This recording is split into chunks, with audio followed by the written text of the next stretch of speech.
നമ്മൾ ചിന്തിച്ചുകൊണ്ടിരിക്കുന്നത് ലൂക്കോസ് എഴുതിയ സുവിശേഷത്തിൽ നിന്നാണ്.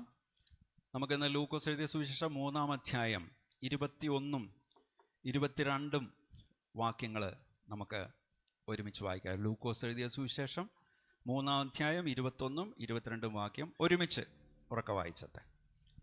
ജനമെല്ലാം സ്നാനമേൽക്കുകയിൽ യേശുവും സ്നാനമേറ്റ് പ്രാർത്ഥിക്കുമ്പോൾ സ്വർഗം തുറന്നു.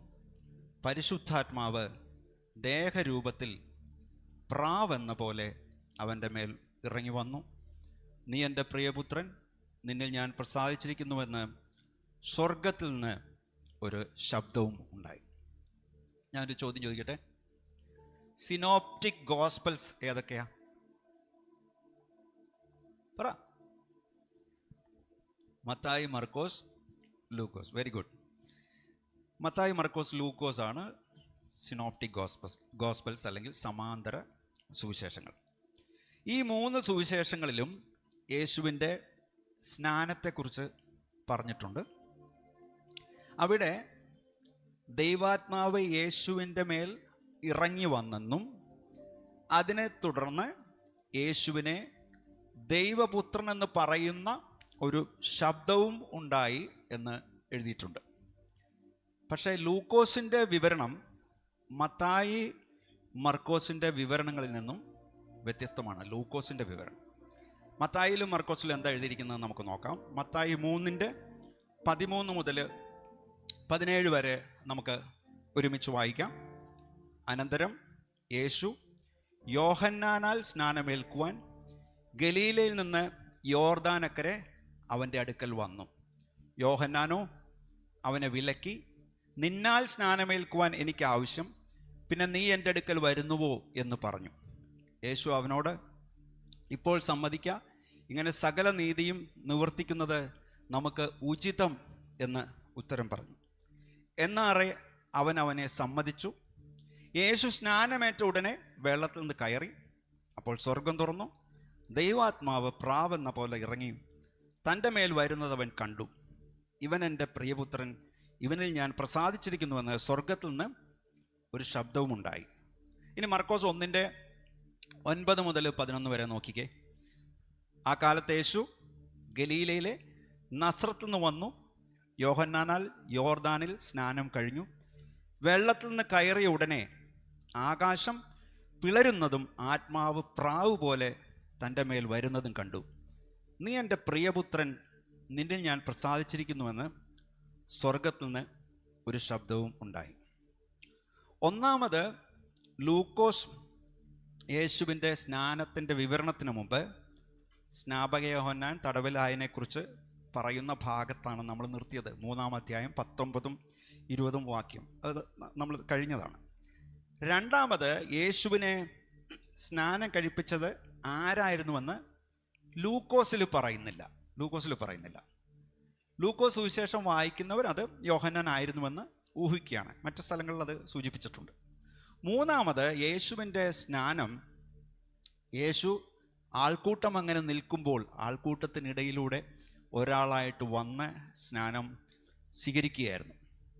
അല്ലാതെ യേശു ആൾക്കാരാരുമില്ലാത്ത സമയത്ത് ഒറ്റയ്ക്ക് വന്ന് സ്നാനമേൽക്കുകയല്ലായിരുന്നു. ക്യാമ്പസ് ക്രൂസൈഡ് പുറത്തിറക്കിയിരിക്കുന്ന ലൂക്കോസ് സുവിശേഷം ആസ്പദമാക്കിയുള്ള ജീസസ് ഫിലിം നിങ്ങൾ കണ്ടാൽ യേശുവിൻ്റെ എൻട്രി മനസ്സിലാകും. യേശുവിൻ്റെ ക്യാമറ പോകുന്ന യേശുവിൻ്റെ ബാക്കിൽ നിന്നാണ് ക്യാമറ പോകുന്നത്. ആൾക്കൂട്ടത്തിനിടയിലൂടെ അങ്ങ് നടന്നു ചെല്ലുന്നതായിട്ടാണ് കാണിച്ചിരിക്കുന്നത്.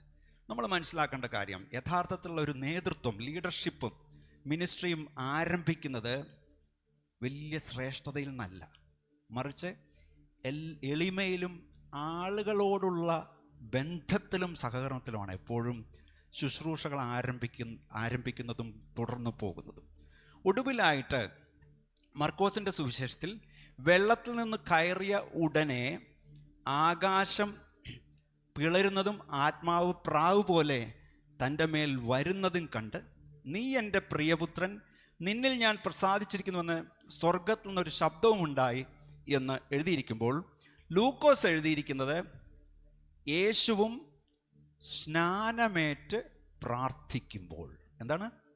സ്നാനമേറ്റ് പ്രാർത്ഥിക്കുമ്പോൾ പരിശുദ്ധാത്മാവ് ഇറങ്ങി വന്നുവെന്നും സ്വർഗീയ ശബ്ദം ഉണ്ടായി എന്നുമാണ് രേഖപ്പെടുത്തിയിരിക്കുന്നത്. ഇപ്പോൾ വളരെ വേഗതയിലാണ് ലൂക്കോസ് യേശുവിൻ്റെ സ്നാനത്തെക്കുറിച്ചുള്ള വിവരണം നൽകുന്നത്. സ്നാനം പ്രധാനപ്പെട്ടതാണെങ്കിലും സ്നാനം സ്വീകരിക്കുന്ന ആളിൻ്റെ ആറ്റിറ്റ്യൂഡ്, മനോഭാവം അതിനേക്കാൾ പ്രധാനപ്പെട്ടതാണ്. ലൂക്കോസ് 3:22 നീ എൻ്റെ പ്രിയപുത്രൻ, നിന്നിൽ ഞാൻ പ്രസാദിച്ചിരിക്കുന്നു എന്ന് പറഞ്ഞത്, അവിടെ പിതാവ് പ്രസാദിച്ചത് പുത്രൻ സ്വീകരിച്ച ആ സ്നാനമെന്ന കർമ്മത്തിലല്ല. എന്നാൽ മനസ്സിലാക്കണം, പിതാവിൻ്റെ ഇഷ്ടം ചെയ്യുന്നതിന് സ്വയം പുത്രനെ ഏൽപ്പിച്ചു കൊടുത്തു. അതാണ് അവിടുത്തെ പ്രധാനപ്പെട്ട കാര്യം. ലൂക്കോസ് 3:21 യേശു സ്നാനമേറ്റ് പ്രാർത്ഥിക്കുമ്പോൾ എന്ന് കാണാം.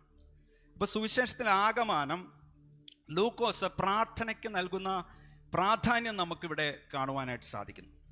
യേശുവിൻ്റെ ശുശ്രൂഷയെല്ലാം പ്രാർത്ഥനയിലൂടെയായിരുന്നു. മിനിസ്ട്രിയിൽ തിരക്കുള്ളപ്പോഴും കർത്താവ് പ്രാർത്ഥിച്ചു എന്ന് പറഞ്ഞേ. മിനിസ്ട്രിയിൽ തിരക്കുള്ളപ്പോഴും കർത്താവ് പ്രാർത്ഥിച്ചിരുന്നു. ലൂക്കോസ് 5:12 മുതൽ 16 വരെ നമുക്കൊന്ന് വായിച്ചു നോക്കാം. അവൻ ഒരു പട്ടണത്തിലിരിക്കുമ്പോൾ കുഷ്ഠം നിറഞ്ഞ ഒരു മനുഷ്യൻ യേശുവിനെ കണ്ട് കവിണ്ണു വീണു. കർത്താവെ, നിനക്ക് മനസ്സുണ്ടെങ്കിൽ എന്നെ ശുദ്ധമാക്കുവാൻ കഴിയും എന്ന് അവനോട് അപേക്ഷിച്ചു. യേശു കൈ നീട്ടി അവനെ തൊട്ടു. എനിക്ക് മനസ്സുണ്ട്, ശുദ്ധമാകാ എന്ന് പറഞ്ഞു. ഉടനെ കുഷ്ഠം അവനെ വിട്ടുമാറി. അവനോട്, ഇത് ആരോടും പറയരുത്, എന്നാൽ പോയി നിന്നെ തന്നെ പുരോഹിതന് കാണിച്ച് അവർക്ക് സാക്ഷ്യത്തിനായി മോശ കൽപ്പിച്ചതുപോലെ നിന്റെ ശുദ്ധീകരണത്തിനുള്ള വഴിപാട് അർപ്പിക്ക എന്ന് അവനോട് കൽപ്പിച്ചു. എന്നാൽ അവനെക്കുറിച്ചുള്ള വർത്തമാനം അധികം പരന്നു. വളരെ പുരുഷാരം വചനം കേൾക്കേണ്ടതിനും തങ്ങളുടെ വ്യാധികൾക്ക് സൗഖ്യം കിട്ടേണ്ടതിനും കൂടി വന്നു. അടുത്ത വാക്യം ഒന്ന് ഒരുമിച്ച് വായിച്ചേ. അവനോ നിർജ്ജന പ്രദേശത്ത് വാങ്ങിപ്പോയി പ്രാർത്ഥിച്ചു കൊണ്ടിരുന്നു. പ്രധാന തീരുമാനങ്ങൾ എടുക്കുന്നതിന് മുമ്പ് കർത്താവ് പ്രാർത്ഥിച്ചു. ഒന്ന് പറഞ്ഞേ. പ്രധാന തീരുമാനങ്ങൾ എടുക്കുന്നതിന് മുമ്പ് കർത്താവ് പ്രാർത്ഥിച്ചു. ലൂക്കോസ് 6:12-13 നോക്കിക്കേ. ആ കാലത്ത് അവൻ പ്രാർത്ഥിക്കേണ്ടതിന് ഒരു മലയിൽ ചെന്ന് ദൈവത്തോടുള്ള പ്രാർത്ഥനയിൽ രാത്രി കഴിച്ചു. നേരം വെളുത്തപ്പോൾ അവൻ ശിഷ്യന്മാരെ അടുക്ക വിളിച്ചു. അവരിൽ 12 പേരെ തിരഞ്ഞെടുത്തു. അവർക്ക് അപ്പസ്തോലന്മാർ എന്ന് പേര് വിളിച്ചു. തൻ്റെ 12 ശിഷ്യന്മാരെ തിരഞ്ഞെടുക്കുന്ന പ്രധാനപ്പെട്ട ഒരു തീരുമാനം എടുക്കുന്നതിന് മുമ്പ് കർത്താവ് പ്രാർത്ഥിച്ചു. അടുത്ത നോക്കുക. സന്തോഷത്തിൻ്റെ സമയത്തും കർത്താവ് പ്രാർത്ഥിച്ചു. എപ്പോഴാ? സന്തോഷത്തിൻ്റെ സമയത്തും കർത്താവ് പ്രാർത്ഥിച്ചു. ലൂക്കോസ് 10:17 മുതൽ 22 വരെ ഒരുമിച്ച് വായിക്കാം. ആ 70 പേർ സന്തോഷത്തോടെ മടങ്ങി വന്നവർ, കർത്താവെ, നിന്റെ നാമത്തിൽ ഭൂതങ്ങളും ഞങ്ങൾക്ക് കീഴടങ്ങുന്നു എന്ന് പറഞ്ഞു. അവൻ അവരോട്, സാത്താൻ മിന്നൽ പോലെ ആകാശത്ത് നിന്ന് വീഴുന്നത് ഞാൻ കണ്ടു. പാമ്പുകളെയും തേളുകളെയും ശത്രുവിൻ്റെ സകല ബലത്തെയും ചവിട്ടുവാൻ ഞാൻ നിങ്ങൾക്ക് അധികാരം തരുന്നു. ഒന്നും നിങ്ങൾക്കൊരിക്കലും ദോഷം വരുത്തുകയുമില്ല. എങ്കിലും ഭൂതങ്ങൾ നിങ്ങൾക്ക് കീഴടങ്ങുന്നതിലല്ല, നിങ്ങളുടെ പേർ സ്വർഗത്തിൽ എഴുതിയിരിക്കുന്നതിലത്രേ സന്തോഷിപ്പിൻ. ആ നാഴികയിൽ അവൻ പരിശുദ്ധാത്മാവിൽ ആനന്ദിച്ചു പറഞ്ഞത്, പിതാവേ, സ്വർഗത്തിനും ഭൂമിക്കും കർത്താവായുള്ളവേ, നീ ഇവ ജ്ഞാനികൾക്കും വിവേകികൾക്കും മറച്ച് ശിശുക്കൾക്ക് വെളിപ്പെടുത്തിയത് കൊണ്ട് ഞാൻ നിന്നെ വാഴ്ത്തുന്നു. ഒരുമിച്ച് വായിക്കേ. അതെ പിതാവേ, ഇങ്ങനെ നിനക്ക് പ്രസാദം തോന്നിയല്ലോ. എൻ്റെ പിതാവ് സകലവും എങ്കൽ ഭരമേൽപ്പിച്ചിരിക്കുന്നു. പുത്രൻ ഇന്നവനെന്ന് പിതാവല്ലാതെ ആരും അറിയുന്നില്ല. പിതാവ് ഇന്നവെന്ന് പുത്രനും, പുത്രൻ വെളിപ്പെടുത്തി കൊടുപ്പാൻ ഇച്ഛിക്കുന്നവനും അല്ലാതെ ആരും അറിയുന്നില്ല. അപ്പം സന്തോഷത്തിൻ്റെ സമയത്തും കർത്താവ് പ്രാർത്ഥിച്ചു. ആവശ്യഭാരങ്ങൾ ആയപ്പോഴും യേശു പ്രാർത്ഥിച്ചു. എന്ന് പറഞ്ഞേ. ആയപ്പോഴും യേശു പ്രാർത്ഥിച്ചു. ലൂക്കോസ് 22:41 മുതൽ 45 വരെ ഒരുമിച്ച് വായിക്കും. താൻ അവരെ വിട്ട് ഒരു കല്ലേറ് ദൂരത്തോളം വാങ്ങിപ്പോയി മുട്ടുകുത്തി, പിതാവേ, നിനക്ക് മനസ്സുണ്ടെങ്കിൽ ഈ പാനപാത്രം എങ്കിൽ നിന്ന് നീക്കണമേ. എങ്കിലും എൻ്റെ ഇഷ്ടമല്ല, നിൻ്റെ ഇഷ്ടം തന്നെ ആകട്ടെ എന്ന് പ്രാർത്ഥിച്ചു. അവനെ ശക്തിപ്പെടുത്തുവാൻ സ്വർഗത്തിൽ നിന്ന് ഒരു ദൂതൻ അവന് പ്രത്യക്ഷനായി. പിന്നെ അവൻ പ്രാണവേദനയിലായി അതിശ്രദ്ധയോടെ പ്രാർത്ഥിച്ചു. അവൻ്റെ വിയർപ്പ് നിലത്ത് വീഴുന്ന വലിയ ചോരത്തുള്ളി പോലെയായി. അവൻ പ്രാർത്ഥന കഴിഞ്ഞ് എഴുന്നേറ്റ് ശിഷ്യന്മാരുടെ അടുക്കൽ ചെന്നു. അവർ വിഷാദത്തിൽ ഉറങ്ങുന്നത് കണ്ട് അവരോട്, നിങ്ങൾ ഉറങ്ങുന്നതെന്ത്? പരീക്ഷയിൽ അകപ്പെടാതിരിപ്പാൻ എഴുന്നേറ്റ് പ്രാർത്ഥിപ്പിൻ എന്ന് പറഞ്ഞു. അപ്പോൾ എപ്പോഴൊക്കെയാണ് കർത്താവ് പ്രാർത്ഥിച്ചതായിട്ട് നമ്മളിവിടെ കണ്ടത്? മിനിസ്ട്രിയിൽ തിരക്കുള്ളപ്പോൾ കർത്താവ് പ്രാർത്ഥിച്ചു. പ്രധാന തീരുമാനങ്ങൾ എടുക്കുന്നതിന് മുമ്പ് പ്രാർത്ഥിച്ചു. സന്തോഷത്തിൻ്റെ സമയത്ത് പ്രാർത്ഥിച്ചു. ആവശ്യഭാരങ്ങളിൽ പ്രാർത്ഥിച്ചു. കർത്താവിൻ്റെ മിനിസ്ട്രി, പരസ്യ ശുശ്രൂഷ ആരംഭിച്ചതും അവസാനിച്ചതും പ്രാർത്ഥനയോടെയാണ്. ദൈവത്തോടുള്ള പ്രാർത്ഥനാ ബന്ധത്തിലായിരിക്കുന്നവർക്കാണ് ദൈവിക വെളിപ്പാടുകൾ ലഭിക്കുന്നത്. അതുകൊണ്ടാണ് ലൂക്കോസ് 3:21 യേശുവും സ്നാനമേറ്റ് പ്രാർത്ഥിക്കുമ്പോൾ സ്വർഗം തുറക്കപ്പെട്ടത്. പ്രിയപ്പെട്ടവരെ, നമ്മുടെ വ്യക്തിപരമായ പ്രാർത്ഥനാ ജീവിതം എങ്ങനെയാ? പ്രാർത്ഥിക്കാറുണ്ടോ? ഇല്ലെങ്കിൽ പ്രാർത്ഥിക്കണം. തിരക്കുള്ളപ്പോൾ പ്രാർത്ഥിക്കാറുണ്ടോ? ഇല്ലെങ്കിൽ പ്രാർത്ഥിക്കണം. പ്രധാന തീരുമാനങ്ങൾ എടുക്കുന്നതിന് മുമ്പ് പ്രാർത്ഥിക്കാറുണ്ടോ? ഇല്ലെങ്കിൽ പ്രാർത്ഥിക്കണം. സന്തോഷത്തിൻ്റെ സമയത്ത് പ്രാർത്ഥിക്കാറുണ്ടോ? ഇല്ലെങ്കിൽ പ്രാർത്ഥിക്കണം. സ്തോത്രം ചെയ്യണം. ആവശ്യഭാരങ്ങളിൽ പ്രാർത്ഥിക്കാറുണ്ടോ? എനിക്ക് തോന്നുന്നു ആവശ്യഭാരത്ത് ആ സമയത്ത് മാത്രമേ സാധാരണ നമുക്ക് പ്രാർത്ഥിക്കാനുള്ള ടെൻഡൻസി ഉണ്ടാവുള്ളൂ. വേറെ എവിടെ ചോദിക്കും? നമ്മൾ കർത്താവിനോടല്ലാതെ എവിടെ പോകും? നമ്മൾ എത്ര തിരക്കുള്ളപ്പോഴാണെങ്കിലും നമ്മുടെ പ്രധാനപ്പെട്ട തീരുമാനങ്ങൾ എടുക്കുന്നതിനും, നമ്മൾ ചിലപ്പോൾ ഒരു ജംഗ്ഷനിൽ ഇങ്ങനെ വന്ന് നിൽക്കുന്നതാണെന്ന് തോന്നുന്ന സമയത്തെല്ലാം നമ്മൾ കർത്താവിനോട് പ്രാർത്ഥിക്കണം. ഇടത്തോട്ടാണോ പോകേണ്ടത്? എനിക്ക് വലത്തോട്ടാണോ പോകേണ്ടത്? മുമ്പോട്ടാണോ പോകേണ്ടത്? ഞാൻ റിവേഴ്സിലോട്ട് വരുവാണോ വേണ്ടേ? ഇത് അറിയില്ല കർത്താവേ, എന്നെ ഗൈഡ് ചെയ്യണമേ എന്ന് പ്രാർത്ഥിക്കണം. പ്രാർത്ഥന കേൾക്കണമേ കർത്താവേ, എൻ യാചന നൽകണമേ.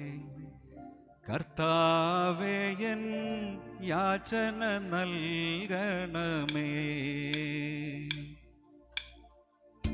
പ്രാർത്ഥന കേൾക്കണമേ കർത്താവേ, എൻ യാചന നൽകണമേ.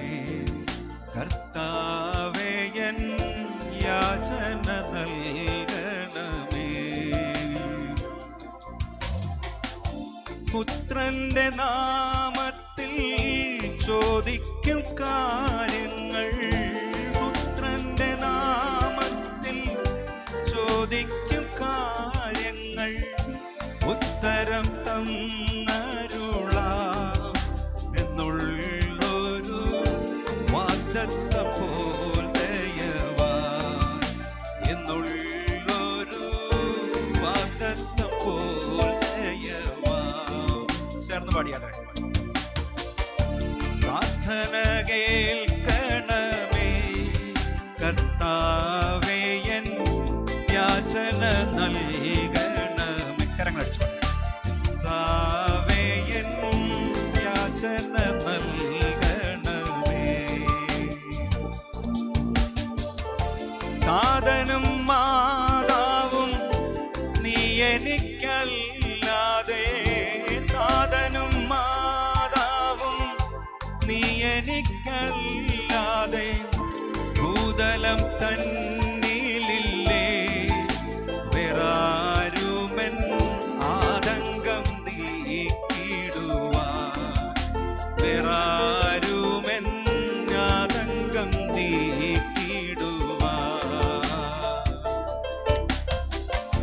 നിത്യതയിൽ നിന്നുള്ള അത്യന്ത സ്നേഹത്താൽ, നിത്യതയിൽ നിന്നുള്ള അത്യന്ത സ്നേഹത്താൽ ശത്രുതയെ അകറ്റി എനിക്കു നീ പുത്രത്വം തന്നതിനാ, എനിക്കു നീ പുത്രത്വം തന്നതിനാൽ.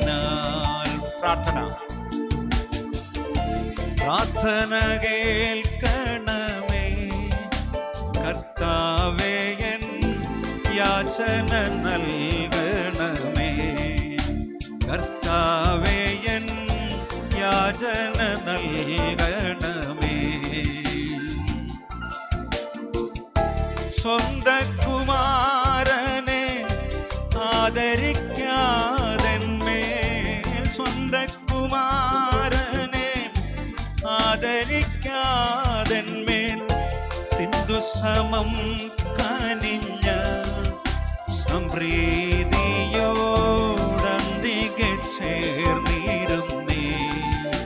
സംപ്രീതിയോടന്തികെ ചേർന്നിരുന്നേ. ഭൃത്യരനേകരിൽ പ്രാർത്ഥന കേട്ടു നീ. ഭൃത്യരനേകരിൽ പ്രാർത്ഥന കേട്ടു നീ. ഉത്തരം നൽകിയതോർ അത്യാദരം തൃപ്പാദം തേടിടുന്നേ. അത്യാദരം തൃപ്പാദം തേടിടുന്നേ. പ്രാർത്ഥന കേൾക്കണമേ കർത്താവേ, എൻ യാചന നൽകണമേ. കർത്താവേ, എൻ യാചന നൽകണമേ. കള്ളന്റെ യാചന കേട്ടുള്ളലിഞ്ഞ നിൻ. കള്ളന്റെ യാചന കേട്ടുള്ളലിഞ്ഞ നിൻ. തുല്യമില്ലാതെയവോ പിതാവന്നേൻ നല്ലവനേ സദയം. പിതാവന്നേൻ നല്ലവനേ സദയം. യേശുവിൻ മൂലമൻ യാചന നൽകുമെൻ. യേശുവിൻ മൂലമൻ യാചന നൽകുമെൻ.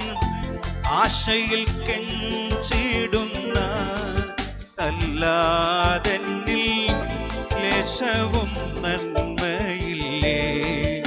അല്ലാതെന്നിൽ ലേശവും നന്മയില്ലേ.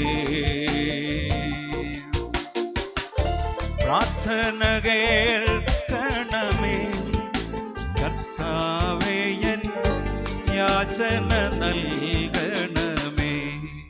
കർത്താവേ, എൻ യാചന നൽകണമേ. ക്രൂശിൽ കിടന്ന കള്ളന്റെ യാചന പോലും കേട്ട് ഉള്ളലിഞ്ഞ കർത്താവാണ് നമ്മുടെ കർത്താവ്. നിങ്ങളെന്ന് അലട്ടുന്ന എന്ത് വിഷയമായിക്കോട്ടെ, ഒരു നിമിഷം ഒന്ന് കണ്ണുകളടയ്ക്കുക. ഇവിടെ ശ്രദ്ധിക്കുക. ഒരു നിമിഷം നിങ്ങളുടെ കണ്ണുകളടയ്ക്കുക. നിങ്ങളുടെ ജീവിതത്തെ ഇന്ന് അലട്ടുന്ന എന്ത് പ്രശ്നമാണെന്ന് വെച്ചാൽ ആ പ്രശ്നത്തെ കർത്താവിൻ്റെ കരത്തിലോട്ടൊന്ന് കൊടുത്ത് ചില നിമിഷങ്ങൾ വ്യക്തിപരമായിട്ട് കർത്താവിനോടൊന്ന് സംസാരിക്കാവോ? കർത്താവെ, എൻ്റെ വിഷയം, ഇന്ന് എന്നെ അലട്ടിക്കൊണ്ടിരിക്കുന്ന വിഷയം ഇതാണ്. കർത്താവെ, താതനും മാതാവും നീ എനിക്കല്ലാതെ ഭൂതലം തന്നിലില്ല. വേറെ ആരോടും എനിക്ക് എൻ്റെ വിഷയങ്ങൾ പറയുവാനുള്ള ഇല്ല. കർത്താവെ, അനേകരുടെ പ്രാർത്ഥനയുടെ ഉത്തരം നൽകിയ കർത്താവ്, ഞാനിന്ന് സമർപ്പിക്കുന്ന ഈ വിഷയത്തിനും ഉത്തരം തരുമെന്ന് ഞാൻ വിശ്വസിക്കുന്നു.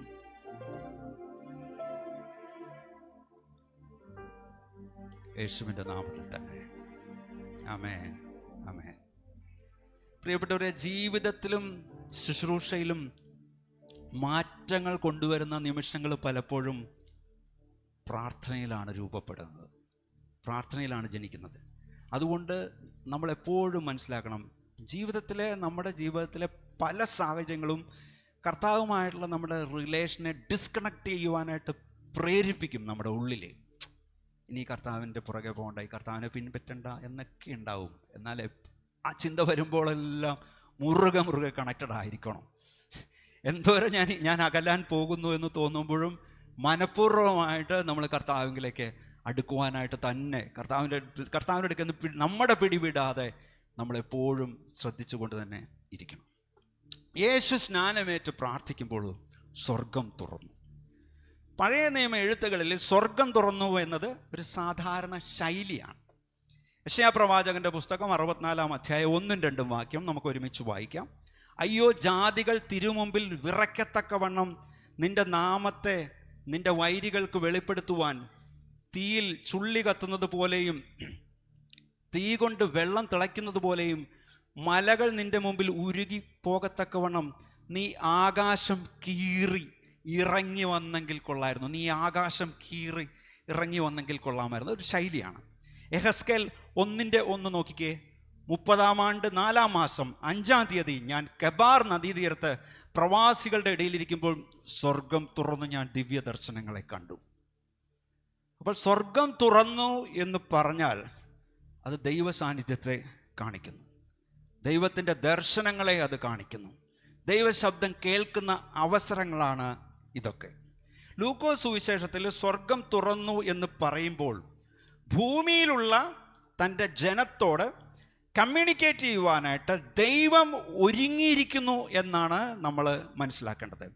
സ്വർഗത്തിൻ്റെ ഈ തുറക്കലുണ്ടായ അവസരത്തിൽ ദൈവത്തിൻ്റെ പ്രിയപുത്രനായ യേശുവിലൂടെ, മനുഷ്യനായി പിറന്ന ദൈവത്തിലൂടെ ദൈവവും മനുഷ്യനുമായിട്ടുള്ള ഒരു ബന്ധത്തിന് തുടക്കമാവുകയാണ്. സ്വർഗം തുറന്നു കഴിഞ്ഞ് ഉടനെ സംഭവിച്ചെന്താണ്? 3:22 പറയുന്നു, പരിശുദ്ധാത്മാവ് ദേഹരൂപത്തിൽ പ്രാവെന്ന പോലെ അവൻ്റെ മേൽ ഇറങ്ങി വന്നു. ഒരു സിംബോളിസം ഇവിടെ കാണുവാനായിട്ട് സാധിക്കും. സിംബോളിസം എന്ന് പറഞ്ഞാൽ മലയാളത്തിൽ പ്രതീകാത്മകത എന്ന് പറയും. ഉദാഹരണത്തിന് നിറങ്ങൾ, കളേഴ്സ്. റെഡ് കളറ് കാണിച്ചാൽ അതൊരു സിംബോളിസാണ്. Colour for red for passion. Blue ഒരു ഷെയ്ഡ് കാണിച്ചു കഴിഞ്ഞാൽ ആ കളർ ഫോർ കാംനെസ്, ആ ഷെയ്ഡ് അതൊരു ഒരു ഒരു സിംബോളിസമാണ്, ശാന്തത. അതുപോലെ വസ്തുക്കൾ, ഒബ്ജക്ട്സ് കാണിച്ചു കഴിഞ്ഞാൽ, ഒരു റോസാപ്പൂ കാണിച്ചാൽ അതിൻ്റെ അർത്ഥം എന്താ? റോസാപ്പൂ കാണിച്ചാൽ അതിൻ്റെ അർത്ഥം സ്നേഹത്തിൻ്റെ ഒരു സിമ്പലാണ് റോസാപുഷ്പം, അല്ലേ? ഒരു പ്രാവിനെ കാണിച്ചാൽ എന്താ? സമാധാനം, അല്ലേ? ഓക്കെ, സമാധാനമാണ്. അതുപോലെ ഇമേജസ്, ചിത്രങ്ങൾ, ഇതെന്താണ്?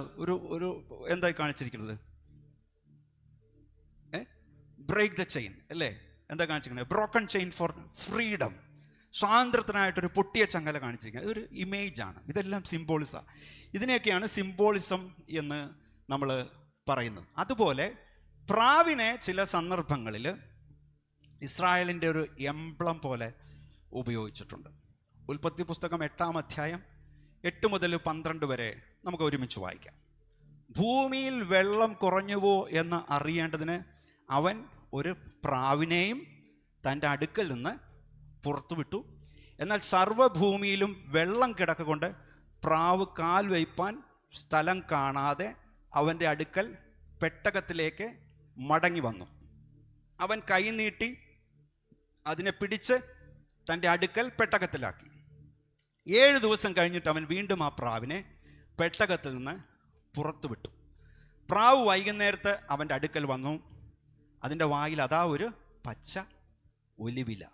അതിനാൽ ഭൂമിയിൽ വെള്ളം കുറഞ്ഞുവെന്ന് നോഹ അറിഞ്ഞു. പിന്നെയും 7 ദിവസം കഴിഞ്ഞിട്ട് അവൻ ആ പ്രാവിനെ പുറത്തു വിട്ടു. അത് പിന്നെ അവൻ്റെ അടുക്കൽ മടങ്ങി വന്നില്ല.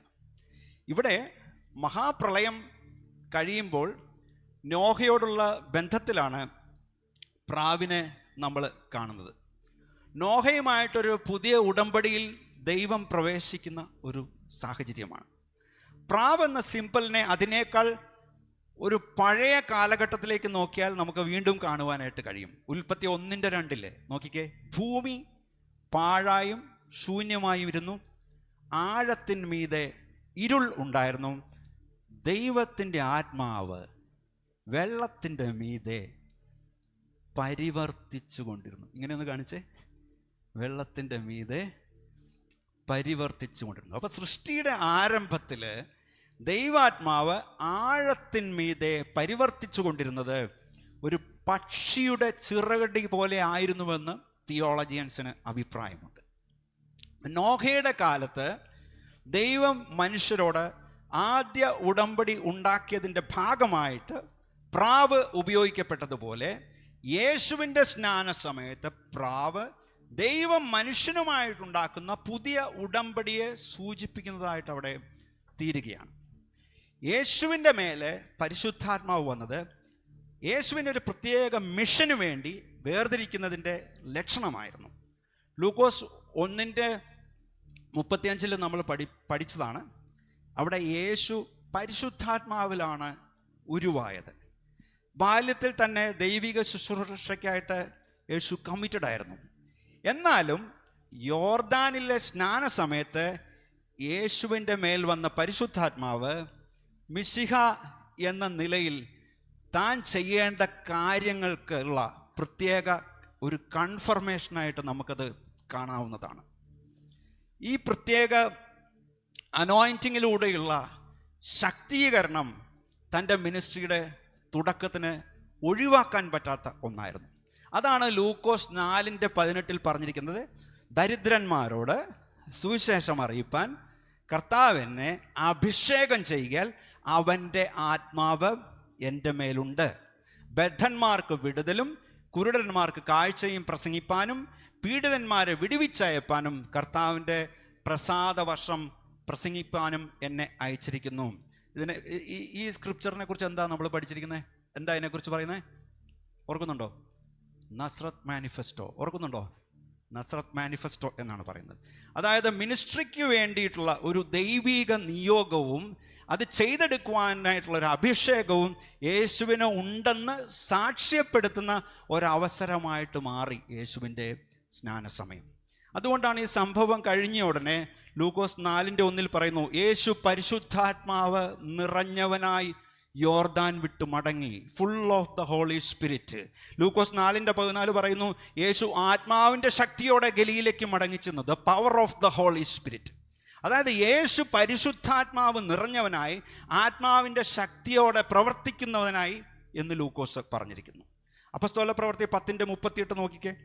നസറേനായ യേശുവിനെ ദൈവം പരിശുദ്ധാത്മാവിനാലും ശക്തിയാലും അഭിഷേകം ചെയ്തതും ദൈവം അവനോടുകൂടെ ഇരുന്നതുകൊണ്ട് അവൻ നന്മ ചെയ്തും പിശാച് ബാധിച്ചവരൊക്കെയും സൗഖ്യമാക്കിയും കൊണ്ട് സഞ്ചരിച്ചതുമായ വിവരം തന്നെ നിങ്ങൾ അറിയുന്നല്ലോ. ഇവിടെയും നമുക്കത് കാണുവാനായിട്ട് സാധിക്കും.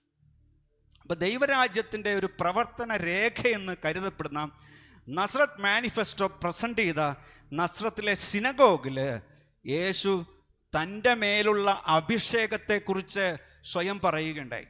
നേരത്തെ നമ്മൾ വായിച്ച ആ നസ്രത്ത് മാനിഫെസ്റ്റോ എന്ന് പറയുന്നത് യെശയ്യാ 61:1 അവിടെ പറഞ്ഞത്. നമ്മൾ പരിശുദ്ധാത്മാവ് ഒരേ സമയം മിഷന് വേണ്ടി ശക്തീകരിക്കുന്നവനും നിയോഗിച്ച് അയക്കുന്നവനുമാണ്. എനേബിളർ ആൻഡ് ദ കമ്മീഷണറാണ് പരിശുദ്ധാത്മാവ്.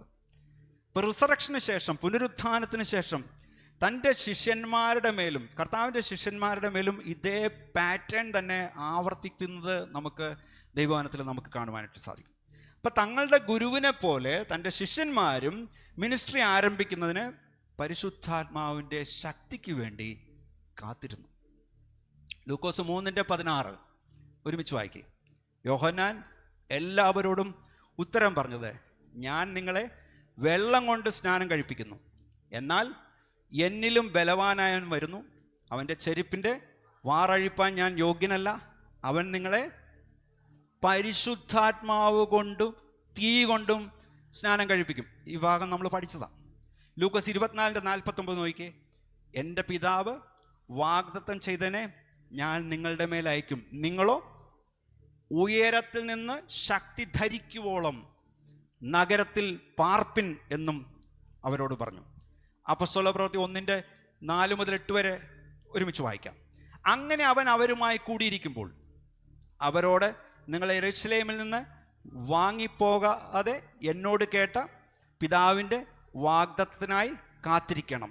യോഹന്നാൻ വെള്ളം കൊണ്ട് സ്നാനം കഴിപ്പിച്ചു, നിങ്ങൾക്കോ ഇനി ഏറെ നാൾ കഴിയും മുമ്പേ പരിശുദ്ധാത്മാവ് കൊണ്ട് സ്നാനം ലഭിക്കും എന്ന് കൽപ്പിച്ചു. ഒരുമിച്ച് കൂടിയിരുന്നപ്പോൾ അവർ അവനോട്, കർത്താവേ, നീ ഇസ്രായേലിനെ ഈ കാലത്തിലോ രാജ്യം യഥാസ്ഥാനത്താക്കി കൊടുക്കുന്നത് എന്ന് ചോദിച്ചു. അവൻ അവരോട്, പിതാവ് തൻ്റെ സ്വന്തം അധികാരത്തിൽ വെച്ചിട്ടുള്ള കാലങ്ങളെയോ സമയങ്ങളെയോ അറിയുന്നത് നിങ്ങൾക്കുള്ളതല്ല.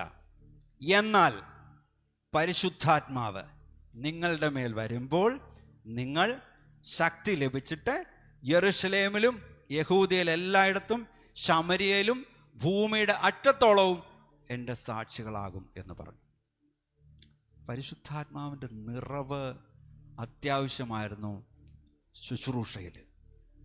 പഴയ നിയമകാലത്ത് ദൈവത്തിൻ്റെ അഭിഷേകം എന്നുള്ളതിനെ തൈലം കൊണ്ടുള്ള അഭിഷേകം റെപ്രസെൻ്റ് ചെയ്തിരുന്നു. പരിശുദ്ധാത്മാവിൻ്റെ ഒരു പകർച്ചയായിട്ടാണ് പഴയ നിയമത്തിൽ ഇതിനെ കണ്ടിരുന്നത്. 1 ശമൂവേൽ 10:1 നോക്കിക്കേ.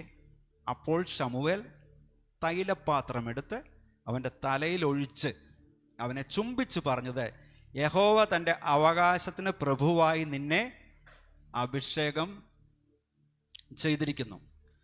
ശൗലിനോട് ശമൂവേൽ പറഞ്ഞതാണ്. 1 ശമൂവേൽ 16:13 നോക്കിക്കേ. അങ്ങനെ ശമൂവേൽ തൈലം കൊമ്പെടുത്ത് അവൻ്റെ സഹോദരന്മാരുടെ നടുവിൽ വെച്ച് അവനെ അഭിഷേകം ചെയ്തു. യഹോവയുടെ ആത്മാവ് അന്നു മുതൽ ദാവീദിന്മേൽ വന്നു. ശമൂവേൽ എഴുന്നേറ്റ് രാമയിലേക്ക് പോയി. 1 രാജാക്കന്മാർ 19:16. നിംഗിയുടെ മകനായ യേഹുവിനെ ഇസ്രായേലിന് രാജാവായിട്ട് അഭിഷേകം ചെയ്യണം. ആബേൽ മെഹോലയിൽ നിന്നുള്ള സാഫാത്തിൻ്റെ മകനായ ഏലീശായെ നിനക്ക് പകരം പ്രവാചകനായിട്ട് അഭിഷേകം ചെയ്യുകയും വേണം. പുറപ്പാട് 29:1 മുതൽ 9 വരെ ഒന്ന് ഒരുമിച്ച് വായിക്കാം. അവർ എനിക്ക് പുരോഹിത ശുശ്രൂഷ ചെയ്യുവാൻ അവരെ ശുദ്ധീകരിക്കേണ്ടതിന് നീ അവർക്ക് ചെയ്യേണ്ടത് എന്തെന്നാൽ, ഒരു കാളക്കിടാവിനെയും ഊനമില്ലാത്ത 2 ആട്ടുകൊറ്റനെയും പുളിപ്പില്ലാത്ത അപ്പവും എണ്ണ ചേർത്ത പുളിപ്പില്ലാത്ത ദോശകളും എണ്ണ പുരട്ടിയ പുളിപ്പില്ലാത്ത വടകളും എടുക്കണം. ഗോതമ്പുമാവ് കൊണ്ട് അവ ഉണ്ടാക്കണം. അവ ഒരു കുട്ടയിൽ വെച്ച് കാളയോടും 2 ആട്ടുകൊറ്റനോടും കൂടെ കുട്ടയിൽ കൊണ്ടുവരണം. അഹറോനെയും അവൻ്റെ പുത്രന്മാരെയും സമാഗമന കൂടാരത്തിൻ്റെ വാതിക്കൽ വരുത്തി വെള്ളം കൊണ്ട് കഴുകണം. പിന്നെ വസ്ത്രമെടുത്ത് അഹറോന് ഉള്ളങ്കിയും ഏഫോദിൻ്റെ അങ്കിയും ഏഫോദും പതക്കവും ധരിപ്പിച്ച് അവൻ്റെ അരയ്ക്ക് ഏഫോദിൻ്റെ നടുക്കെട്ട് കെട്ടണം. അവൻ്റെ തലയിൽ മുടി വെച്ച് വിശുദ്ധപട്ടം മുടിമേൽ വെക്കണം. പിന്നെ അഭിഷേക തൈലമെടുത്ത് തലയിൽ ഒഴിച്ച് അവനെ അഭിഷേകം ചെയ്യണം. അവൻ്റെ പുത്രന്മാരെയും കൊണ്ടുവന്ന് അങ്കി ധരിപ്പിക്കണം. അഹറോൻ്റെയും പുത്രന്മാരുടെയും അരയ്ക്ക് നടുക്കെട്ട് കെട്ടി അവർക്ക് തലപ്പാവ് വെക്കണം. പൗരോഹിത്യം അവർക്ക് നിത്യാവകാശമായിരിക്കണം. പിന്നെ നീ അഹറോനും അവൻ്റെ പുത്രന്മാർക്കും കരപൂരണം ചെയ്യണം. പുറപ്പാട് 30:30 നോക്കിക്കേ. അഹറോനെയും അവൻ്റെ പുത്രന്മാരെയും എനിക്ക് പുരോഹിത ശുശ്രൂഷ ചെയ്യേണ്ടതിന് നീ അഭിഷേകം ചെയ്ത് ശുദ്ധീകരിക്കണം. ഞാൻ ഇത്രയും ഈ പഴയ നിയമത്തിലെ വേദഭാഗങ്ങൾ വായിച്ചത്, പഴയ നിയമത്തിൽ ഓൾഡ് ടെസ്റ്റമെൻറ്റിൽ പ്രത്യേക കാര്യങ്ങൾ ചെയ്യുവാൻ വേണ്ടി ചിലരെ ലീഡർഷിപ്പിലേക്ക്, ചിലരെ പ്രോഫറ്റ്സ് ആയിട്ട്, ചിലരെ പുരോഹിതന്മാരൊക്കെ ആയിട്ട് അഭിഷേകം ചെയ്തിരുന്നു എന്ന് മനസ്സിലാക്കി തരുവാനാണ് ഇത്രയും സ്ക്രിപ്റ്റേഴ്സ് ഞാൻ വായിച്ചത്. യേശുവിനെ പരിശുദ്ധാത്മാവ് അഭിഷേകം ചെയ്തപ്പോൾ അത് സ്നാപക യോഹന്നാൻ്റെ മേലുള്ള അഭിഷേകത്തെക്കാളും മറ്റ് ദാവീദ് പുത്രന്മാരുടെ മേലുള്ള അഭിഷേകത്തെക്കാളൊക്കെ വലുതായിരുന്നു. ഇസ്രായേലിൻ്റെ മഹാന്മാരായ പിതാക്കന്മാരുടെ നിരയിലാണ് യേശു കാണപ്പെട്ടത്. യേശുവിൻ്റെ സ്ഥാനം മറ്റെല്ലാവരേക്കാളും വലുതായിരുന്നു. അതാണ് അടുത്ത വാചകത്തിൽ നിന്ന് നമുക്ക് മനസ്സിലാകുന്നത്. ലൂക്കോസ് 3:22, നീ എൻ്റെ പ്രിയപുത്രൻ, നിന്നിൽ ഞാൻ പ്രസാദിച്ചിരിക്കുന്നു എന്ന് സ്വർഗത്തിൽ നിന്ന് ഒരു ശബ്ദമുണ്ടായി. മുഴുവൻ ഇസ്രായേൽ ജനതയുടെയും പ്രതിനിധിയായിട്ട് ലോകത്തിന് മിശിഹായുടെ ദൗത്യം നിറവേറ്റിക്കൊടുക്കുവാനായിട്ട് യേശുവിനെ ദൈവം തെരഞ്ഞെടുത്തിരിക്കുന്നു എന്നുള്ള ഒരു ദൈവീക ഉറപ്പാണ് സ്നാനസമയത്ത് യേശുവിന് ലഭിച്ചത്. അതായത് ഇസ്രായേലിനെ ഏൽപ്പിച്ച കാര്യങ്ങളിൽ ഇസ്രായേൽ തോറ്റിടത്ത് യേശു വിജയിക്കുമെന്നാണിത് സൂചന നൽകുന്നത്. ഈ ദൈവീക ഉറപ്പിലെ വാക്കുകൾ എങ്ങനെ വന്നു എന്നറിയാനായിട്ട് ചില പഴയ നിയമ വേദഭാഗങ്ങൾ കൂടി നമുക്ക് നോക്കിയാൽ അത് മനസ്സിലാകും. യെശയ്യാ 42:1 പറയുന്നു, ഇതാ ഞാൻ താങ്ങുന്ന എൻ്റെ ദാസൻ, എൻ്റെ ഉള്ളം പ്രസാദിക്കുന്ന എൻ്റെ വൃതൻ, ഞാൻ എൻ്റെ ആത്മാവിനെ അവൻ്റെ മേൽ വെച്ചിരിക്കുന്നു, അവൻ ജാതികളോട് ന്യായം പ്രസ്താവിക്കും. അപ്പം ജാതികൾക്ക് പ്രകാശമായിരിക്കേണ്ട ദൈവദാസനെ കുറിച്ചാണ് യെശയ്യാ പ്രവാചകൻ ഈ ഭാഗത്ത് പറഞ്ഞിരിക്കുന്നത്. യെശയ്യാ 42:6 നോക്കിക്കേ, കുരുട്ട് കണ്ണുകളെ തുറപ്പാനും ബദ്ധന്മാരെ കുണ്ടറയിൽ നിന്നും അന്ധകാരത്തിലിരിക്കുന്നവരെ കരാഗ്രഹത്തിൽ നിന്ന് വിടുവിപ്പാനും, അതായത് കുരുട്ട് കണ്ണുകളെ തുറക്കുന്നവനാണ് എന്ന് പറഞ്ഞിരിക്കുന്നു. യെശയ്യാ 42:7 നോക്കിക്കേ, യഹോവയായ ഞാൻ നിന്നെ നീതിയോടെ വിളിച്ചിരിക്കുന്നു, ഞാൻ നിന്റെ കൈ പിടിച്ച് നിന്നെ കാക്കും, നിന്നെ ജനത്തിൻ്റെ നിയമവും ജാതികളുടെ പ്രകാശവും ആക്കും. യെശയ്യാ 52:13, എൻ്റെ ദാസൻ കൃതാർത്ഥനാകും, അവൻ ഉയർന്നു പൊങ്ങി അത്യന്തം ഉന്നതൻ ആയിരിക്കും. ഈ ദാസൻ കഷ്ടങ്ങളിലൂടെയും സഹനത്തിലൂടെയൊക്കെ ദൈവിക പ്രവൃത്തി പൂർത്തിയാക്കുന്നവനാണ്. ഞങ്ങൾ ദൈവജനമാണെന്ന് അഭിമാനം കൊണ്ടാൽ പോരാ, ദൈവത്തിൻ്റെ മിഷൻ ചെയ്യുന്നവരായിരിക്കണമെന്ന് യെശയ്യാവ് ആവർത്തിച്ച് ഇസ്രായേലിനെ വെല്ലുവിളിക്കുകയാണ്. യെശയ്യാ പ്രവാചകന്റെ പുസ്തകം 43:10, 11, 12 ഒരുമിച്ച് വായിക്കാം. നിങ്ങൾ അറിഞ്ഞ് എന്നെ വിശ്വസിക്കുകയും, ഒരുമിച്ച് വായിക്കുകയും, ഞാൻ ആകുന്നുവെന്ന് ഗ്രഹിക്കുകയും ചെയ്യേണ്ടതിന് നിങ്ങൾ എൻ്റെ സാക്ഷികളും ഞാൻ തിരഞ്ഞെടുത്തിരിക്കുന്ന എൻ്റെ ദാസനും ആകുന്നു എന്ന് യഹോവയുടെ അരുളപ്പാട്. ഭയങ്കര പവർഫുൾ സ്റ്റേറ്റ്മെൻറ്റുകളാണ്. എനിക്ക് മുമ്പേ ഒരു ദൈവവും ഉണ്ടായിട്ടില്ല, എൻ്റെ ശേഷം ഉണ്ടാകുകയുമില്ല. ഞാൻ തന്നെ യഹോവ, ഞാനല്ലാതെ ഒരു രക്ഷിതാവുമില്ല. നിങ്ങളുടെ ഇടയിൽ ഒരു അന്യദേവനല്ല, ഞാൻ തന്നെ പ്രസ്താവിക്കുകയും രക്ഷിക്കുകയും കേൾപ്പിക്കുകയും ചെയ്തത്. അതുകൊണ്ട് നിങ്ങൾ എൻ്റെ സാക്ഷികളെന്ന് യഹോവയുടെ അരുളപ്പാട്, ഞാൻ ദൈവം തന്നെ. 44:8, നിങ്ങൾ ഭയപ്പെടേണ്ട, പേടിക്കുകയും വേണ്ട. പണ്ട് തന്നെ ഞാൻ നിന്നോട് പ്രസ്താവിച്ച് കേൾപ്പിച്ചിട്ടില്ലയോ? നിങ്ങൾ എൻ്റെ സാക്ഷികളാകുന്നു. ഞാനല്ലാതെ ഒരു ദൈവമുണ്ടോ? ഒരു പാറയുമില്ല, ഞാൻ ഒരുത്തനെയും അറിയുന്നില്ല. നിങ്ങൾ എൻ്റെ സാക്ഷികളാകുന്നുവെന്ന് ദൈവം യെശയ്യാവിലൂടെ ദേശത്തെ ആവർത്തിച്ച് ഓർപ്പിക്കുകയാണ്. യെശയ്യാ 66:19, ഞാൻ അവരുടെ ഇടയിൽ ഒരു അടയാളം പ്രവർത്തിക്കും, അവർ രക്ഷിക്കപ്പെട്ട ചിലരെ ഞാൻ തർശീഷ് വില്ലാളികളായ ഫൂൽ, ലുത്ത് എന്നിവരും തൂബാൽ, യാവാൻ എന്നിവരുമായ ജാതികളുടെ അടുക്കലേക്കും എൻ്റെ കീർത്തി കേൾക്കുകയും എൻ്റെ മഹത്വം കാണുകയും ചെയ്തിട്ടില്ലാത്ത ദൂരദ്വീപുകളിലേക്കും അയക്കും. അവർ എൻ്റെ മഹത്വത്തെ ജാതികളുടെ ഇടയിൽ പ്രസ്താവിക്കും. അപ്പം ദൈവത്തിൻ്റെ രക്ഷയും ദൈവത്തിൻ്റെ നീതിയും ജനതകളോട് അറിയിക്കുന്നത് വഴി ഈ ജാതികൾക്ക് പ്രകാശമായിരിക്കേണ്ടതിനാണ് ഇസ്രായേൽ വിളിക്കപ്പെട്ടിരിക്കുന്നത്. ഇതെങ്ങനെ സാധിക്കും? ഇത് സാധിക്കുന്നത് അനുസരണത്തിലൂടെ, സാക്ഷ്യത്തിലൂടെയും കഷ്ടം സഹിക്കുന്നതിൽ കൂടിയൊക്കെയാണ്. എന്നാൽ എന്താ സംഭവിച്ചത്? ഇതെല്ലാം ചെയ്യുന്ന കാര്യങ്ങളിൽ ഇസ്രായേൽ പരാജയപ്പെട്ടു. എന്നാൽ ഇസ്രായേലിൻ്റെ മിഷൻ യേശുവിൻ്റെ മിഷൻ ആയിരിക്കുന്നുവെന്നാണ് സ്വർഗീയ ശബ്ദം പ്രസ്താവിച്ചത്. യെശയ്യാ 53:1, അവൻ തൻ്റെ പ്രയത്നഫലം കണ്ട് തൃപ്തനാകും. നീതിമാനായ എൻ്റെ ദാസൻ തൻ്റെ പരിജ്ഞാനം കൊണ്ട് പലരെയും നീതീകരിക്കും, അവരുടെ അകൃത്യങ്ങളെ അവൻ വഹിക്കും. അപ്പം അനേകരുടെ അകൃത്യങ്ങളെ വഹിച്ചുകൊണ്ട് അവരെ നീതിയുള്ളവരാക്കി തീർക്കുന്നതിന് യേശുവിന് നിയോഗം ലഭിച്ചിരിക്കുന്നത്.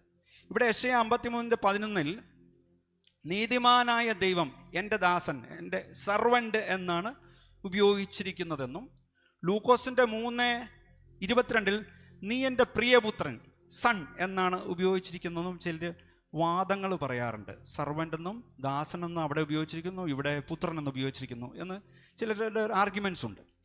അത് ശരിയാണെങ്കിലും പഴയ ഗ്രീക്ക് വേർഡ് യെശയ്യാ പ്രവാചകൻ്റെ പുസ്തകത്തിൻ്റെ ഗ്രീക്ക് ട്രാൻസ്ലേഷനിൽ ഉപയോഗിച്ചിരിക്കുന്ന പദം ഫൈസ് എന്നാണ്.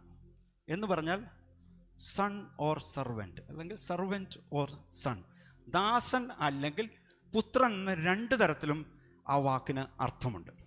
അപ്പോൾ ദൈവത്തിൻ്റെ തെരഞ്ഞെടുപ്പിൻ്റെ പ്രാധാന്യത്തിൽ യേശുവിനെ ദാസൻ എന്ന രീതിയിലും മിശിഹ എന്ന രീതിയിലും നിയോഗിച്ചിരിക്കുകയാണ്. എന്നാൽ യേശു കേവലം ഒരു ദാസനല്ല, യെശയ്യാവിനെ പോലെ സാധാരണ ഒരു പ്രവാചകനുമല്ല. യേശുവിൻ്റെ ഐഡൻറ്റിറ്റി വ്യക്തമാക്കുന്നതാണ് സങ്കീർത്തനം 2:7. വായിച്ചു നോക്കിക്കേ. ഞാനൊരു നിർണയം പ്രസ്താവിക്കുന്നു, യഹോവ എന്നോട് അരുളിച്ചെയ്തത്, നീ എൻ്റെ പുത്രൻ, ഇന്ന് ഞാൻ നിന്നെ ജനിപ്പിച്ചിരിക്കുന്നു. അപ്പം സങ്കീർത്തനത്തിൽ നിന്നുള്ള ഈ വരി സാധാരണ ഉപയോഗിക്കുന്നത് എപ്പോഴാണെന്ന് വെച്ചാൽ പുതിയൊരു രാജാവിനെ സിംഹാസന ആരോഹണ ചടങ്ങിൽ ഉപയോഗിക്കുന്ന പ്രാർത്ഥനയിൽ നിന്നുള്ളതാണ് ഈ വരി.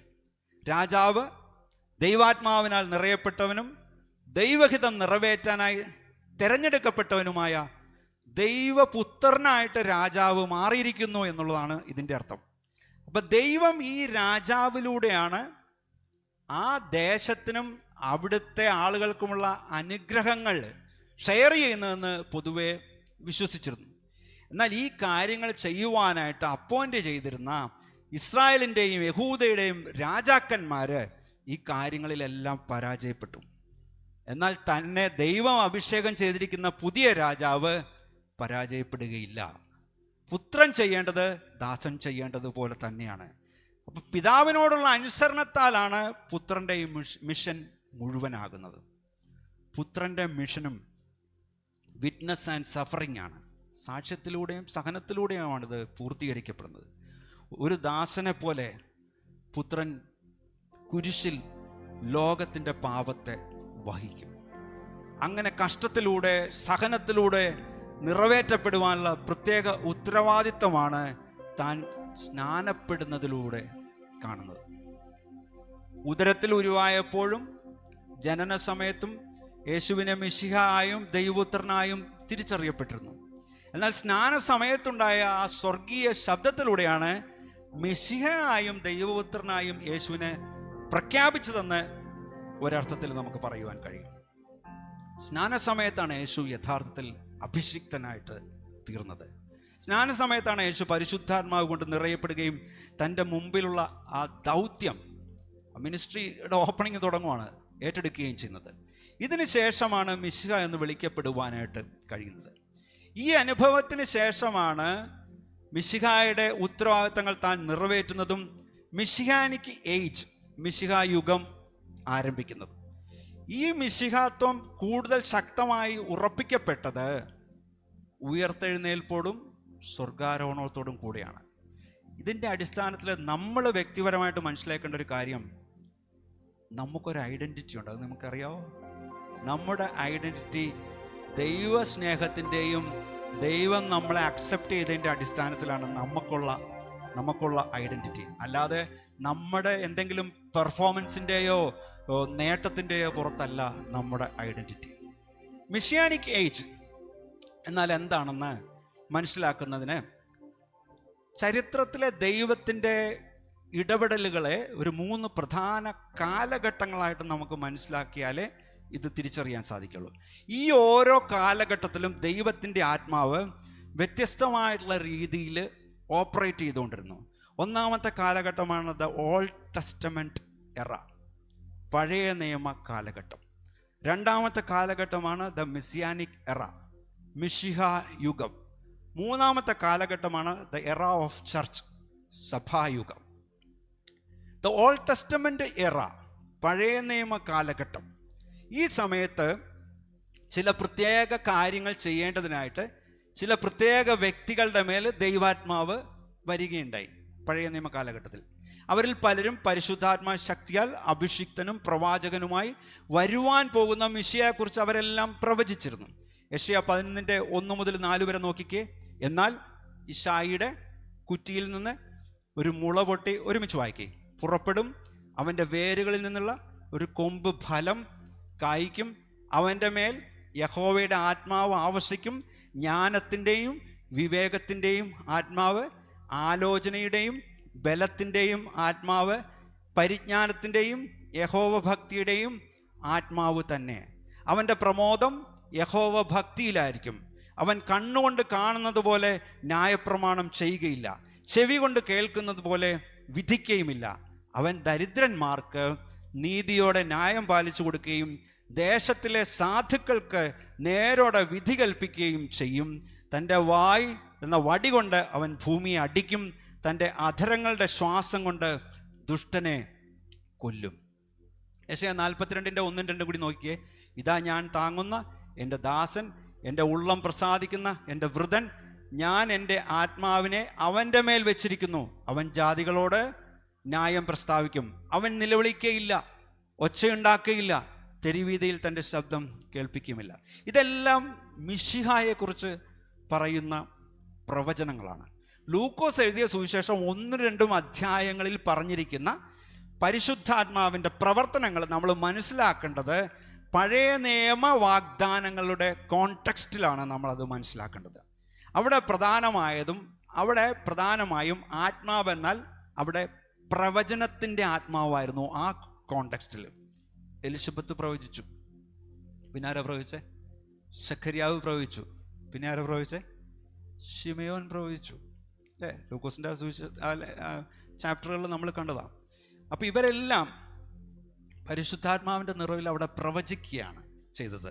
അപ്പോൾ ഏലിയാവിൻ്റെ ആത്മാവോടും ശക്തിയോടും കൂടെ പ്രവാചക ശുശ്രൂഷ ചെയ്യുന്നതിനായിട്ടാണ് സ്നാപകയോഹന്നാൻ അമ്മയുടെ ഉദരത്തിൽ വെച്ച് തന്നെ നിറയപ്പെട്ടത്. അത്യുന്നതൻ്റെ പ്രവാചകനെന്ന് വിളിക്കപ്പെടുമെന്ന് സ്നാപക യോഹന്നാനെ കുറിച്ച് പ്രവചനമുണ്ടായിരുന്നു. എന്നാൽ ദൂതന്മാരുടെ സന്ദർശനം, ആ സമയത്തുള്ള പ്രവചനങ്ങളുടെ ഒരു ഒഴുക്ക്, യേശുവിൻ്റെ ജനനത്തോട് അടുത്തുണ്ടായിട്ടുള്ള സംഭവങ്ങൾ, ഇതെല്ലാം സൂചിപ്പിക്കുന്നത് എന്തോ ചില വ്യത്യാസങ്ങൾ സംഭവിക്കുവാനായിട്ട് പോകുന്നു എന്നായിരുന്നു. അപ്പോൾ പരിശുദ്ധാത്മാവിനാൽ ഉരുവായ അത്യുന്നതൻ്റെ പുത്രൻ ജനിക്കുന്നതിലൂടെ മിശിയാനിക് ഏജിൻ്റെ, മിശിഹാ യുഗത്തിൻ്റെ തുടക്കമുണ്ടാകുമെന്നുള്ള ലക്ഷണങ്ങൾ അവിടെ കാണിക്കുകയായിരുന്നു. അടുത്തത് മിശിയാനിക് ഏജ്, മിശിഹ യുഗം. അപ്പോൾ പഴയ നിയമ കാലഘട്ടം എന്ന് പറയുന്നത് യേശുവിൻ്റെ ആ സ്നാനത്തോടു കൂടെയും വാഗ്ദത്ത മിശിഹ വന്നിരിക്കുന്നു എന്നുള്ള അറിവോടെ കൂടെ ഏത് കാലഘട്ടം അവസാനിച്ചു? പഴയ നിയമ കാലഘട്ടം അവസാനിച്ചു. പുതിയതായിട്ടുള്ള ചില കാര്യങ്ങൾ താൻ വന്നതിലൂടെ നടന്നുകൊണ്ടിരിക്കുകയാണെന്നും പ്രവചനങ്ങളുടെ പൂർത്തീകരണം സംഭവിച്ചുകൊണ്ടിരിക്കുന്നുവെന്നും യേശുവിന് അറിയാമായിരുന്നു. അതുകൊണ്ടാണ് യെശയ്യാവിൻ്റെ പ്രവചനം യേശു ദേവാലയത്തിൽ പറഞ്ഞിട്ട് ലൂക്കോസ് 4:21 അവൻ അവരോട്, ഇന്ന് നിങ്ങൾ എൻ്റെ വചനം കേൾക്കയാൽ, അതിന്ന് വായിച്ചിട്ട് പറയുവാണ്, ഇന്ന് നിങ്ങൾ എൻ്റെ വചനം കേൾക്കയാൽ ഈ തിരുവെഴുത്തിന് നിവൃത്തി വന്നിരിക്കുന്നു എന്ന് പറഞ്ഞു തുടങ്ങി. ഇസ്രായേൽ ജനം കാത്തിരുന്നത് താനാണെന്ന്. ഇസ്രായേൽ ജനം ആരെയാണ് കാത്തിരുന്നത്? അത് താനാണെന്ന് യേശു അവിടെ ഉറപ്പിച്ച് പറയുകയാണ്. ലൂക്കോസ് 10:24 നോക്കിയേ. നിങ്ങൾ കാണുന്നതിനെ കാണുവാൻ ഏറിയ പ്രവാചകന്മാരും രാജാക്കന്മാരും ഇച്ഛിച്ചിട്ട് കണ്ടില്ല, നിങ്ങൾ കേൾക്കുന്നതിനെ കേൾപ്പാൻ ഇച്ഛിച്ചിട്ടും കേട്ടില്ല എന്ന് ഞാൻ നിങ്ങളോട് പറയുന്നു എന്ന് പ്രത്യേകം പറഞ്ഞു. ലൂക്കോസ് 11:20 എന്നാൽ ദൈവത്തിൻ്റെ ശക്തി കൊണ്ട് ഞാൻ ഭൂതങ്ങളെ പുറത്താക്കുന്നുവെങ്കിൽ ദൈവരാജ്യം നിങ്ങളുടെ അടുക്കൽ വന്നിരിക്കുന്നു സ്പഷ്ടം. ഇതെല്ലാം പറയുവാനായിട്ട് യേശുവിന് കഴിഞ്ഞു. അപ്പം ദൈവാത്മശക്തിയാൽ ദൈവരാജ്യം സാത്താന്യ രാജ്യത്തെ ആക്രമിച്ച് തോൽപ്പിക്കുകയാണെന്നാണ് ഇതിൻ്റെ അർത്ഥം. ഒരു പഴയ ഉണ്ടായിരുന്ന ഒരു ക്രമം മാറിയിട്ട് പുതിയൊരു ക്രമം അവിടെ രൂപപ്പെട്ട് വരികയാണ്. യേശുവിൻ്റെ പരസ്യ ശുശ്രൂഷയുടെ സമയത്ത് തൻ്റെ മിനിസ്ട്രിയുടെ എല്ലാ തലങ്ങളെയും സ്പർശിക്കുവാൻ യേശുവിന് സാധിച്ചത് ഈ പരിശുദ്ധാത്മാവിൻ്റെ നിറവ് കൊണ്ടാണ്, ഈ അഭിഷേകം കൊണ്ടാണ്. താൻ അത്ഭുതങ്ങൾ ചെയ്തപ്പോഴും അധികാരത്തോടെ യേശു പ്രബോധിപ്പിച്ചപ്പോഴും പിതാവിനോടുള്ള ഐക്യത്തിൽ തൻ്റെ പുത്രൻ്റെ പദവി ആയാലും സകലത്തിനും യേശു ആധാരമായിരുന്നത് പരിശുദ്ധാത്മാവാണ്. ഒന്ന് പറഞ്ഞേ, പരിശുദ്ധാത്മാവാണ്. ഒന്ന് പറഞ്ഞേ, പരിശുദ്ധാത്മാവാണ്. പരിശുദ്ധാത്മാഭിഷേകത്തിലൂടെ യേശുവിന് അനുഭവമായ പുത്രത്വ പദവിയിലൂടെയാണ് യേശു ടെംപ്റ്റേഷൻസിനെ, പ്രലോഭനങ്ങളെ അതിജീവിച്ചത്. പരിശുദ്ധാത്മാഭിഷേകത്തിലൂടെയാണ് ദൈവരാജ്യ അനുഭവത്തിൽ നിലനിൽക്കാനും കുരിശിനെ സഹിക്കാനും കഴിഞ്ഞത്. പരിശുദ്ധാത്മാഭിഷേകത്തിലൂടെയാണ്. അടുത്ത ഒരു എറയാണ് the era of the church. ഏതാണ്? സഭാ യുഗം. യേശുവിൻ്റെ സ്നാന സമയത്ത് ആരംഭിച്ച അതേത് യുഗ? യേശുവിൻ്റെ സ്നാന സമയത്ത് ആരംഭിച്ചത് മിശിഹാ യുഗം. തൻ്റെ സ്വർഗാരോഹണം, റിസറക്ഷനോടുകൂടി അത് കഴിഞ്ഞിട്ടുള്ള സ്വർഗാരോഹണത്തോട്, ഉയർത്തെഴുന്നേൽപ്പ് കഴിഞ്ഞ് സ്വർഗാരോഹണത്തോടുകൂടി അത് അവസാനിച്ചു. എന്നാൽ സഭായുഗം എന്നാരംഭിച്ചത്? പെന്തക്കോസ്ത് ദിവസം. പെന്തക്കോസ്ത് ദിവസം സഭായുഗം ആരംഭിച്ചു. യേശുവിൻ്റെ മേൽ വന്ന പരിശുദ്ധാത്മാവ് തൻ്റെ ശിഷ്യരുടെ മേലും വന്നപ്പോൾ ഒരു പുതുയുഗത്തിൻ്റെ ഒരു ബന്ധത്തിലേക്ക്, ഒരു ഉടമ്പടി ബന്ധത്തിലേക്ക് യേശുവിൻ്റെ സകല ശിഷ്യരും പ്രവേശിക്കുകയുണ്ടായി. യോർദാനിൽ പരിശുദ്ധാത്മാവ് യേശുവിൻ്റെ മേൽ അത്ഭുതകരമായിട്ട് ഇറങ്ങിയ നിമിഷം മുതൽ യേശുവിൻ്റെ മിഷൻ്റെ അപ്പോയിൻമെൻറ്റ് സംഭവിച്ചു എന്നാണ് ലൂക്കോസ് മനസ്സിലാക്കുന്നത്. 3:22 ലൂക്കോസ് പ്രാധാന്യം നൽകുന്നത് യേശുവിന്മേലുള്ള ദൈവത്തിൻ്റെ ഡിവൈൻ അഫർമേഷനും ആ സ്ഥിരീകരണവും മിഷന് വേണ്ടിയുള്ള പരിശുദ്ധാത്മാവിൻ്റെ എംപവർമെൻറ്റും ശക്തീകരിക്കലുമാണ് ലൂക്കോസ് അവിടെ പറയുന്നത്. പ്രിയപ്പെട്ടവരെ, സ്നാനത്തിൻ്റെ വിവരണത്തിലൂടെ യേശു മിശിഹ ആകുന്നുവെന്നും ഒരു മിഷന് വേണ്ടി താൻ അഭിഷിക്തനായിരിക്കുന്നുവെന്നും മിശിഹായുഗം യേശുവിൽ ആരംഭിച്ചിരിക്കുന്നുവെന്നും താൻ പരിശുദ്ധാത്മാവിനെ വഹിക്കുന്ന ആളാകുന്നുവെന്നും നമ്മൾ ഈ പഠനത്തിലൂടെ, ഈ ധ്യാനത്തിലൂടെ നമ്മൾ മനസ്സിലാക്കണം. ഇതിൻ്റെ അടിസ്ഥാനത്തിൽ നമ്മൾ മനസ്സിലാക്കേണ്ടത് എന്താണ്? ഫലകരമായിട്ടുള്ളൊരു ക്രിസ്തീയ ജീവിതം നയിക്കണമെങ്കിൽ, നല്ലൊരു ശുശ്രൂഷയുടെ ഭാഗമാണെങ്കിൽ, നല്ലൊരു ശുശ്രൂഷ ചെയ്യണമെങ്കിൽ ഈ പരിശുദ്ധാത്മാവിൻ്റെ അഭിഷേകവും ഈ പരിശുദ്ധാത്മാവിൻ്റെ സാന്നിധ്യവും ഈ പരിശുദ്ധാത്മാവിൻ്റെ നിറവുള്ള ജീവിതം എല്ലാവർക്കും ആവശ്യമാണ്, അത്യാവശ്യമാണ്. നമുക്ക് ദൈവസന്നിധിയിൽ എഴുന്നേറ്റ് നിൽക്കാം. നമുക്ക് കർത്താവിനോട് പറയാം, കർത്താവെ, ആദ്യ നൂറ്റാണ്ടിലുണ്ടായിട്ടുള്ള പോലത്തെ ഒരു അനുഭവം ഞങ്ങളുടെ ജീവിതത്തിൽ പരിശുദ്ധാത്മാവ് ഞങ്ങൾക്ക് നൽകണം. ഈ ലോകത്തിൻ്റെ പിടി എപ്പോഴും ഞങ്ങളുടെ പുറകെയുള്ളപ്പോൾ അതിനെ വിട്ടോടുവാനായിട്ടുള്ളൊരു ബലം ഞങ്ങൾക്ക് തരണം. കർത്താവെ, ഞങ്ങളെ ഏൽപ്പിച്ചിരിക്കുന്ന മിഷൻ ചെയ്യുവാനായിട്ട് കർത്താവിൻ്റെ കൃപകളും കർത്താവിൻ്റെ വരങ്ങളും ഞങ്ങളുടെ ജീവിതത്തിലൂടെ ജ്വലിക്കുവാനായിട്ട്, ദൈവവചനത്തിൽ വേരൂന്നിയുള്ളൊരു ജീവിതം നയിക്കുവാനായിട്ട് പരിശുദ്ധാത്മാവെ ഞങ്ങളെ സഹായിക്കണമേ. ആദ്യ നൂറ്റാണ്ടിലെ അനുഭവം പോ അതിശയം ലോകത്തിൽ നടന്നിടുവാൻ, ആദ്യ നൂറ്റാണ്ടിലെ അനുഭവം പോ അതിശയം ലോകത്തിൽ നടന്നിടുവാൻ, ആദിയിലെന്ന പോലാത്മാവേ അമിതബലം തരണേ, ആദിയിലെന്ന പോലാത്മാവേ അമിതബലം തരണേ, പരിശുദ്ധാത്മാവേ ശക്തി പകർന്നിടണേ, പരിശുദ്ധാത്മാവേ ശക്തി പകർന്നിടണേ, അവിടുത്തെ ബലം ഞങ്ങൾക്കാവശ്യമെന്ന് കർത്താവേ നീ അറിയുന്നു, അവിടുത്തെ ബലം ഞങ്ങൾ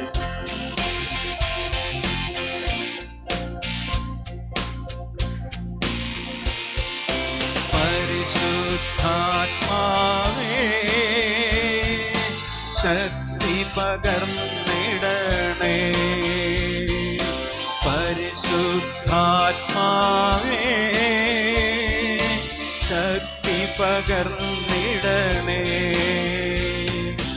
ലോകത്തിൻ മോഹം വിട്ടോടിടുവാൻ, സാത്താന്യ ശക്തിയെ ജയിച്ചിടുവാൻ, ലോകത്തിൻ മോഹം വിട്ടോടിടുവാൻ, സാത്താന്യ ശക്തിയെ ജയിച്ചിടുവാൻ, ധീരതയോടു നിൻവേല ചെയ്യുവാൻ അഭിഷേകം ചെയ്തിടണേ,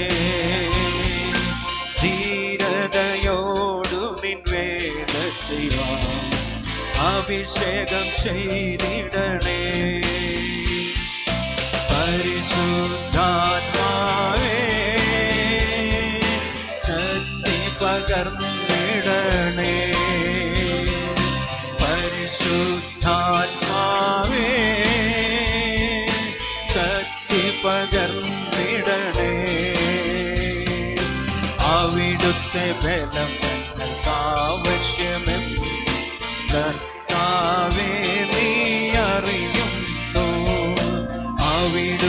ബലം ഞങ്ങൾ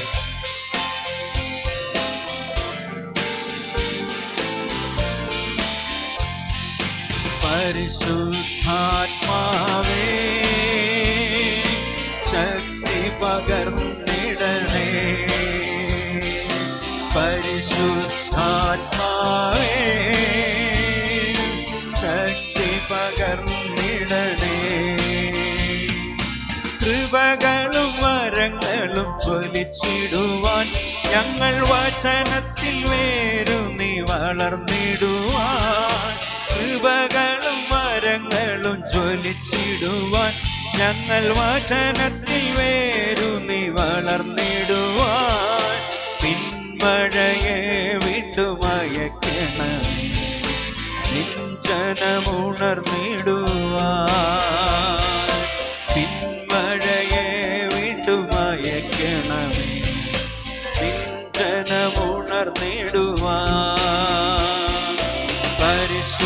പരിശുദ്ധാത്മാവേ ശക്തി പകർന്നിടണേ പരിശുദ്ധാത്മാവേ ശക്തി പകർന്നിടണേ അവിടുത്തെ ബലം ഞങ്ങൾക്ക് ആവശ്യമെന്ന് കർത്താവേ നീ അറിയുന്നു അവിടുത്തെ ബലം ഞങ്ങൾക്ക് ആവശ്യമെന്ന് കർത്താവേ നീ അറിയുന്നു പരിശുദ്ധാത്മാവേ ശക്തി പകർന്നിടണേ പരിശുദ്ധാത്മാവേ